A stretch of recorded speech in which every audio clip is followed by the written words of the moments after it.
오늘은 그러므로 우리에게 적이 있다는 걸 전제하고 에베소서 6장은 영적 전쟁에 대한 이야기를 하고 있는 거예요.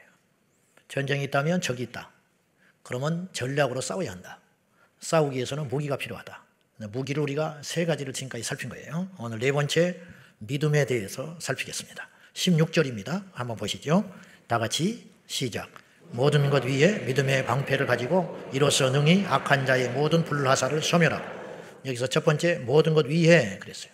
이 모든 것은 뭘 의미할까요? 지금까지 거론했던 세 가지 무기, 진리의 허리띠, 의의 형배, 그리고 평안의 복음으로 무장한 신, 요 세 가지 위에 이걸 더 무장해서 정착해야 된다.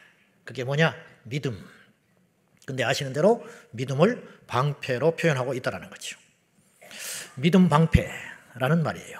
자, 믿음 방패라는 것은 뭔가를 막는 거예요. 방패는. 그럼 뭘로 막느냐 이 말이에요. 뭘 위해서 막느냐? 불화살. 원수가 쏘아대는 불화살을 효과적으로 막기 위해서 내 몸 전체를 막을 수 있는 믿음의 방패로 방어해라. 오늘 성경은 이렇게 이야기하는 거예요. 그럼 우리가 지난 시간에 복음에 예비한 신발에서 복음이 뭐냐? 두 가지로 요약을 했어요. 복음은 예수 복음이다. 예수로 말미암아 천국 가는 거. 그것이 복음이고, 두 번째는 천국 복음. 그러니까 예수님은 죄송한 표현이지만 천국을 가기 위한 길이요 진리요 생명인 것이고, 그 다음에 천국에 들어가는 것이 복음의 열매인 거예요. 그래서 첫째 예수 복음, 둘째 천국 복음, 요게 복음이다 이렇게 이야기했어요. 그럼 오늘은 믿음의 방패니까 믿음에 대해서 정의를 해봐야 돼요. 우리가 믿음이라는 말을 엄청나게 많이 듣고 살지요. 교회만 오면 믿음이라는 소리를 들어요. 그런데 성경에는 믿음이라는 말이 나올 때에 직접 문장 속에 언급도 되기도 하고, 혹은 상황 속에서 주님께서 암시하는 것이 있어요. 예수님이 꼭 믿음이라는 말을 하지 않아도 어떤 행동을 통하여 우리에게 믿음에 대해서 가르친다든지 믿음에 대해서 요구하는 게 있다고요. 이 믿음이라는 단어와 개념이 등장할 때는 성경 앞뒤에 등장하는 어떤 개념들이 있어요. 그건 뭐냐? 믿음이 크다, 믿음이 적다, 그런 표현을 써요. 주님이 어찌하여 두려워하느냐? 믿음이 적은 자들아. 그러니까 아하, 믿음은 크기도 하고 적기도 하구나. 또 어떤 경우는 주님이 이렇게 말하세요. 믿음이 없다라고 책망을 해요. 그러면 믿음이 없는 사람도 있는 거예요. 또 어떤 경우에는 예수님이 가짜 믿음이라고 꾸짖어요. 네가 믿는 것 같지만 그 믿음 가지고는 천국을 못 간다. 그 믿음 가지고는 하나님께 쓰임받지 못한다. 그 믿음 가지고는 네 병이 낫지 않는다. 그래서 믿음을 가장한 가짜 믿음으로 속고 있는 사람들에 대해서 깨우치기 위하여 그 믿음의 가짜, 그것에 대해서 말씀을 하기도 해요. 그리고 혹은 또 이런 말도 나와요. 믿음을 버리는 일에 대해서도 나와요. 그래서 그런 경우를 뭐라고 표현하냐면 믿음에서 실족했다, 미끄러져 버렸다는 거예요. 그러니까 믿음이라는 것은 있을 수도 있고 없을 수도 있고 참된 것일 수도 있고 가짜일 수도 있고 믿음을 가졌다가 상실할 수도 있다. 이게 성경적 개념이에요. 그게 성경적 개념. 근데 혹자는 믿음을 상실한다는 말에 알레르기 반응을 일으키는 경우들이 있어요. 성경에 믿다가 실족한 사람이 한 명도 없다면 내가 이렇게 말하면 잘못된 거예요. 그러나 성경은 믿다가 믿음을 떠나버린 사람이 수두룩해요. 그러므로 우리의 경험과 우리의 소원이 중요한 게 아니에요. 성경의 진리가 중요한 거예요. 그러므로 내 고집과 내 아집과 내 경험을 내려놓고 성경을 붙드는 것이 사는 길이라는 걸 알아야 돼요. 자, 그러면 다시 참된 믿음이란 뭐냐? 아시다시피 1517년에 마르틴 루터를 통해서 종교개혁이 성공을 했어요. 그전에도 종교개혁이 많이 일어났는데 때가 안 돼서 실패했어요. 루터가 성공을 했습니다. 마침내. 그때 종교개혁자들이 만든 신앙을 개혁교회라고 그러는데, 이 개혁교회는 구교, 카톨릭에 의해서 이단으로 몰렸습니다. 이단 취급받았어요. 그러나 사실은 이단이 아니에요. 왜냐? 종교개혁자들은 리포메이션, 개혁, 다시 말해서 새로운 걸 만든 게 아니고 새로운 성경에 없는 걸 만들었으면 이단이에요. 그러나 그게 아니고 성경을 제대로 믿자, 성경으로 돌아가자고 주장을 했기 때문에 개신교는, 신교는 절대로 이단일 수 없어요. 근데 이단으로 공격을 받으니까, 기득권 세력들이 이단으로 자꾸 몰아치니까 이 종교개혁자들이 자기들의 신앙을 변호하고 후대에 물려주기 위하여 교리적인 노력들을 엄청 해요. 그래서 신학적으로 정리를 해가기 시작하면서 요리문답이라는 게 나와요. 즉 성경 속에 있는 중요한 주제들과 난제들에 대하여 질문을 하고 답을 하는 형식으로 이 책들을 편찬하기 시작합니다. 그래서 만들어내온 그 책들이 소위 말하는 여러분도 들어봤을 법한 웨스트민스터 요리문답, 그리고 하이델베르크 요리문답, 이런 것들이 수십 년에 걸쳐서 차곡차곡 나와요. 근데 그 중에 이제 성령이란 뭐냐? 성령은 어떤 분이냐? 뭐 이런 질문들을 하면서 답을 달았는데, 하이델베르크 요리문답 21문에서는 참된 믿음에 대하여 다음과 같이 정의를 했습니다. 자, 한번 들어보십시오. 참된 믿음이란 무엇인가? 하나님께서 그의 말씀에서 우리에게 계시하신 모든 것이 진리라고 여기는 확실한 지식, 이것이 믿음이라는 거예요. 두 번째, 동시에 성령께서 복음으로서 내 마음속에 일으키신 굳은 신뢰를 믿음이라고 했어요. 세 번째, 곧 순전히 은혜로 오직 그리스도의 공로 때문에 하나님께서 제사함과 영원한 의로움과 구원을 다른 사람뿐 아니라 나에게도 주심을 믿는 것, 이게 믿음이라는 거예요. 좀 복잡하지요? 제가 요약을 해볼게요. 하이델베르크에서 말하는, 요리문답에서 말하는 참된 믿음은 세 가지 요소가 있다. 첫째, 하나님의 말씀을 진리로 인정하는 것이 믿음이다. 두 번째는 성령께서 복음을 통하여 우리를 믿게 하셨다는 확신을 갖는 것. 내 노력이나 내 의지가 아니라 성령의 도우심으로 내가 이 말씀이 믿어지고 내가 하나님이 믿어지게 됐다는 것을 인정하는 것. 이게 두 번째 믿음. 세 번째는 나의 공로가 아니고 100% 그리스도의 공로와 은혜로 믿는 모든 자들에게, 특별히 나에게 그 제사함과 구원을 베풀어 줬음을 인정하는 것, 이것이 세 번째 믿음의 요소라는 거죠. 이 믿음을 가진 자는 흔들릴 수 없는 겁니다. 성경을 믿는 사람이 어떻게 흔들립니까? 성경을 안 믿으니까 요동치지요. 성령께서 나를 붙잡고 계시다는 것을 믿는 자가 어찌 흔들리겠습니까? 예수 그리스도의 공로, 내 노력이나 내 의지가 아니라 100% 주님의 공로로 내가 구원받아 천국에 간다는 걸 믿는 사람이 어찌 이 세상을 기웃거리겠냐고요. 그러므로 참된 믿음의 방패를 가지고 무장하는 자는 원수 마귀의 불화살을 막을 수 있다, 그런 뜻입니다.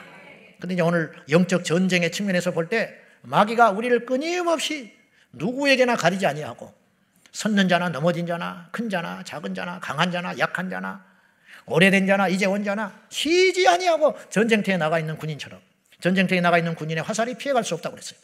인격이 좋다고 피해가지 않고, 강하다고 피해가지 않고, 남자라고 피해가지 않고, 여자라고 피해가지 않아요. 부상병이라고 피해가지 않아요. 그 화살이 무차별로 쏟아지고 있다는 거예요. 오늘 여기 앉아있는 여러분 모두에게 동일한 원수 마귀의 공격이 있어요. 그런데 어떤 자는 넘어지고 어떤 자는 선다는 거죠.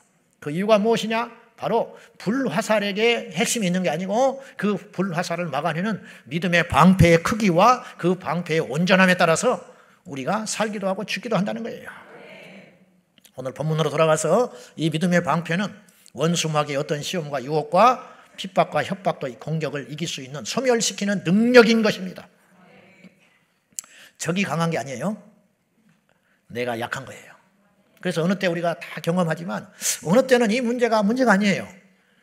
이 정도는 짚고 일어섰어요. 근데 요새는 이것 그전에 비하면 이게 아무것도 아닌데 이게 이상하게 나한테 굉장히 강하게 다가오는 거예요. 그 이유가 어디에 있을까요? 그 이유가 원수 마귀의 시험이 결코 작지 않습니다. 마귀의 공격이 시시하다든지 작다라는 말이 아니에요. 제 말은 만만치 않아요. 누구도 넘어뜨릴 수 있는 위력이 있습니다.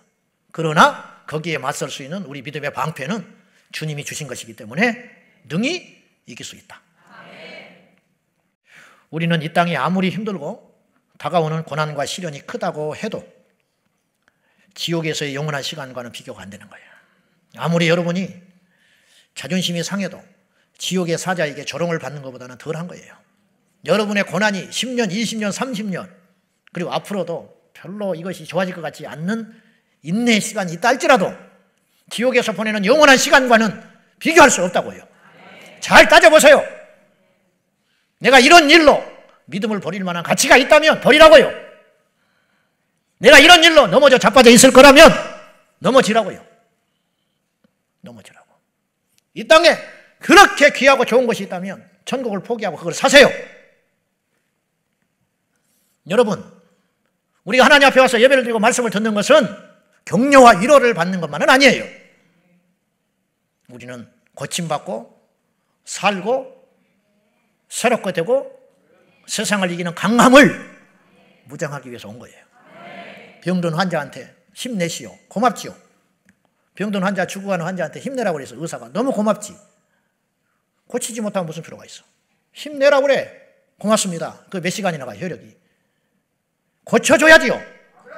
굶주려서 배를 움켜쥐고 와서 밥 먹어. 그렇게 이야기한다고. 배고프지? 고맙지요. 나를 이해해 주니까. 그래서 라면 하나 사주는 사람이 나요. 그런 말 안 해도 좋으니까. 뭐하니라고 밥도 못 처먹고 다니냐고 욕을 바가지로 하면서 돈 1,000원 주는 사람이 진짜 나한테 도움이 되는 거야. 그래 안 그래요? 근데 우리는 그걸 그렇게 속고 있어. 그러므로 여러분이 이미 하나님께서 다 믿음의 방패를 줬어요. 없다고 불평하지 말고 하나님께서 우리에게 시험을 줄 때는 그 시험을 이길 수 있는 능력을 이미 주신다 그런 뜻이에요. 절대로 부모는 자식한테 과도한 짐을 맡기지 않아요. 할 수 있으니까 이거 해보라고 하는 거예요. 마귀가 우리를 시험할 때 하나님께서 허락하시는 이유는 이길 수 있는 방패를 충분히 주셨기 때문에 마귀의 시험을 허락하신다니까요. 우리가 그걸 써먹지를 못하고 있는 거예요. 성경은 우리에게 이렇게 단호하게 경고합니다. 같이 보겠습니다. 시작. 짐짓 죄를 범한 즉 다시 속죄하는 제사가 없고 오직 무서운 마음으로 심판을 기다리는 것과 대적하는 자를 태울 맹렬한 불만이 있으리라. 이 말씀은 난해 구절이에요. 제가 이 말씀을 가지고 설교를 하면 분명히 질문이 들어온다고요. 그러면 나는 한때 떠나 하나님을 아는 진리와 지식을 취한 후에 짐짓 죄를 범한 즉 다시 죄를 졌다는 거예요. 그러면 다시 속죄하는 제사가 없다라고 선언했잖아요.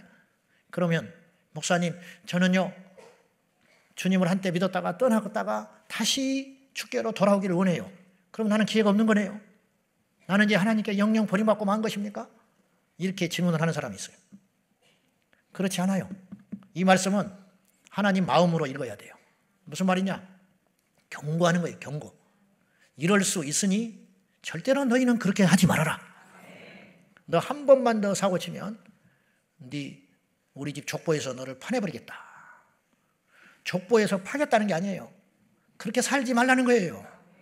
자, 현대어 성경을 이 말씀을 이렇게 해석했어요. 현대어 성경은 자, 시작. 만일 우리가 진리를 알고 난 후에도 고의적으로 계속 죄를 짓는다면 그것을 속죄하는 제사는 없고 두려운 마음으로 심판을 기다리는 것과 하나님을 대적하는 원수들을 소멸할 무서운 불만이 있을 것입니다. 여기서 주목할 것은 고의적으로 그리고 계속적으로예요. 하나님은 우리에게 얼마든지 기회를 주세요. 사랑의 하나님이니까. 여러분 엉망진창된 이방인 상태 죽을 죄인도 하나님이 건져주셨는데 예수 안에서 넘어지고 실수하고 실패한 인생을 어찌 버리겠어요. 그런 뜻이 아니에요. 그러나 계속 기회를 주는데 언제까지 주느냐? 주님 만날 그 순간까지 우리를 준다고요. 우리 숨통이 끊어지는 날까지 기회를 줘요. 오죽하면 한편에 달린 강도에게 기회를 줬을까? 기회 줬잖아요. 근데 한 강도는 그 기회를 붙잡았어요. 그래서 오늘 네가 나와 함께 낙원에 있으리라. 한편의 강도는 그 마지막으로 찾아온 기회를 차버린 거예요. 그 기회를 동일하게 주시는 하나님. 마지막 죽기 1분 전까지도 기회를 주시는데 어째서 우리가 교회를 다니다가 혹은 신앙생활을 하다가 잃었다고 그걸 영원히 주님께서 그 길을 막아버리겠습니까? 그게 아니고 여기서 주목할 것은 고의적으로 알고도 계속적으로 어느 쪽까지 지옥에 갈 때까지 계속적으로 그 죄를 범하면 하나님의 기회를 계속 줌에도 불구하고 우리가 범죄할 때도 하나님 포기하지 아니하고 범죄하고 일어나는 순간 범죄하는 그 자리에서도 하나님은 돌이키라고 계속 기회를 주시는데 그걸 알고도 계속 그 죄를 죽는 순간까지 주님을 만나는 그 순간까지 계속 고의적으로 그 죄를 버리지 않는 한은 그 자는 구원의 길이 있을 수 없죠. 그렇잖아요. 그런 뜻입니다. 그러므로 이 말씀은 한번 믿음에서 벗어난 자를 하나님이 선거버린다는 뜻이 아니고 그 기회를 계속 주건만 그 기회를 계속 차버리고 있는 사람에게는 당연히 멸망의 불만 있는 것뿐이죠. 여기서 주목할 것은 하나님에 대한 진리를 알았고 지식을 알았음에도 불구하고 주님을 떠나는 사람이 있더라는 거예요. 이것을 우리가 알고 반면교사로 삼고 누구든지 이 말씀에 해당된다는 걸 알고 그래서 성경은 우리에게 두렵고 떨림으로 너희의 구원을 이루라. 여기서 이루라는 말은 완성해 가라는 뜻이 아니에요. 꽉 잡고 있어라. 원어에는 그런 뜻이에요. 두렵고 떨림으로 너희의 붙잡은 구원을 아직 구원을 못 잡은 사람은 잡아야 할 것이고 이미 구원을 잡은 사람은 이것을 끝까지 꽉 잡고 있어라. 어떻게? 두렵고 떨림으로. 우리가 전쟁에 나갔습니다. 어제까지 무사했어요. 10년 전쟁을 했는데 죽지 않고 살았어요. 오늘 전쟁에 또 나갑니다.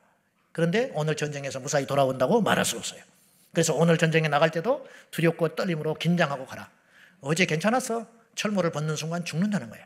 어제 총이 잘 나갔어. 오늘 점검하지 않고 나가는 순간 총알이 없을 수 있다는 거예요. 그러니 끊임없이 두렵고 떨림으로 너희의 구원을 꽉 잡고 있어라. 언제까지 잡고 있느냐? 천국문을 잡아도 안 돼요. 천국문을 잡고 있어도 내 뒤에서 내 뒷덜미를 마귀가 잡고 지옥으로 끌고 간다고 한다고요. 천국 문고리만 잡아도 안 돼요. 천국 문만 열어도 안 돼요. 천국 문을 열고 들어가서 문을 닫아버린 다음에야 참된 안식이 있는 거예요. 그때는 안심해도 돼요. 그때는 두려워하지 않아도 돼요. 그때는 떨지 않아도 돼요. 그때는 어떤 준비도 필요가 없어요. 그러나 그러기 전까지는 아무리 충만한 사람도, 아무리 강한 사람도, 아무리 큰 기적과 능력을 베풀었던 사람도 반드시 깨어 있어야 한다. 하나님의 기적과 능력이라는 것은 엄청난 것입니다.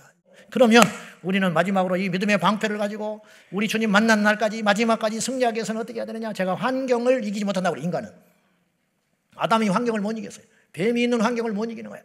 사울이 왕이 된 다음에 환경을 못 이겼어요. 다윗이 왕이 된 다음에 궁궐에서 넘어졌어요. 우리도 마찬가지라는 거예요. 그럼 어떻게 해야 되느냐? 우리가 지금 영적 전쟁 치르고 있습니다. 아멘. 우리가 영적 전투에 있다니까요. 나는 싫어요. 나는 싸우는 성격이 아니에요. 나는 그냥 교회만 다니고 싶어요. 알아서 하세요. 그렇다고 해서 마귀가 여러분을 넘어가지 않는다고요. 더 쉽게 여러분을 채가요. 더 쉽게. 나는 평화주의자예요. 그렇다고 해서 총알이 비켜가는 게 아니에요. 그 사람이 제일 먼저 죽어요. 차라리 총을 들고 무장한 사람이 오래 살지. 나는 평화주의자라고 원수도 사랑한다고 전쟁 때 떠들어봤자 그 사람이 제일 먼저 죽는다고요. 나는 고상하게 예수 믿고 싶어요. 나는 복잡한 거 싫어요. 그런 사람일수록 넘어진다고요. 그럼 어떻게 해야 되느냐? 전쟁을 치르고 있는 우리는 총알이 날아오면 도망가요. 총알이 날아오면 도망가고 싶다고요. 인간이 뒤로 물러나고 싶어요. 그래서 옆에 있는 나무에 나를 묶어버리는 거예요. 왜? 죽는 한이 있어도 그 진지를 지키기 위해서 칼을 들고 적과 싸워야 해요. 그러나 지치면, 힘이 약하면 이 칼을 떨어뜨릴 수 있어요. 혁대를 풀어서 칼과 내 손을 묶어버리는 겁니다. 손목이 날아가도 칼날을 놓지 않으려고, 내 목이 달아나더라도 이 칼을 휘두르려고. 그 사람이 이기는 자예요. 내 믿음을 지키고 날마다, 심지어는 자고 있는 때도 우리 안에 불화살이 들어오는데, 꿈속에서도 죄를 짓고 있는데, 그런 우리가 얼마나 약한 줄 알고 이런 상황을 이겨내기 위해서 우리는 그래서 예배를 더 드리고 셀모임회를 가고 안 읽어지는 성경을 읽고 기도가 안 되지만 무릎을 꿇고 앉아있고, 한 1시간 기도했나? 눈 뜨면 5분. 그런 우리들이지만 버티면 교회를 하고, 그러는 중에 내 믿음이, 이 환경이 나를 지켜주는 것이라는 것이다. 사랑하는 여러분, 우리 모두 믿음의 방패가 허술하지 않은지 잘 다듬어서 이 시간 이후로 우리의 나쁜 습관, 환경을 탓하고 시험 들었다는 말을 우리의 사전에서 지워버리고 하나님께서 나에게 주신 믿음의 방패를 굳게 세워서 원수 마귀, 나를 넘어뜨려 지옥으로 끌고 가려고 하는, 옛날의 모습으로 데려가려고 하는 원수 마귀의 계계를 알고 그 불나사를 막아내는 그 능한 믿음의 방패를 굳게 세워서 승리하는 저와 여러분 되시기를 주님의 이름으로 축원합니다. 기도하겠습니다. 하나님 아버지, 큰 죄가 있고 작은 죄가 있지 않습니다. 작은 죄도 결국은 나를 죽입니다. 한 번의 잠깐의 심은 영원한 심이 될 수 있습니다. 잠깐의 방황은 나를 영원히 방황하게 할 수 있습니다. 잠깐 믿음에서 떠나는 일은 영영 나를 주님과 떨어지게 할 수 있음을 알고, 날마다 믿음의 방패를 24시간 방어하고 내 영혼을 지켜내는 지혜로운 예수님의 군사 되게 하여 주옵소서. 원수 마귀가 지금도, 그리고 이 시간 이후에도 끊임없이 쏘아대는 불화살을 믿음의 방패로 막아내는 지혜로운 우리 모두가 되게 하옵소서. 예수님의 이름으로 기도하옵나이다.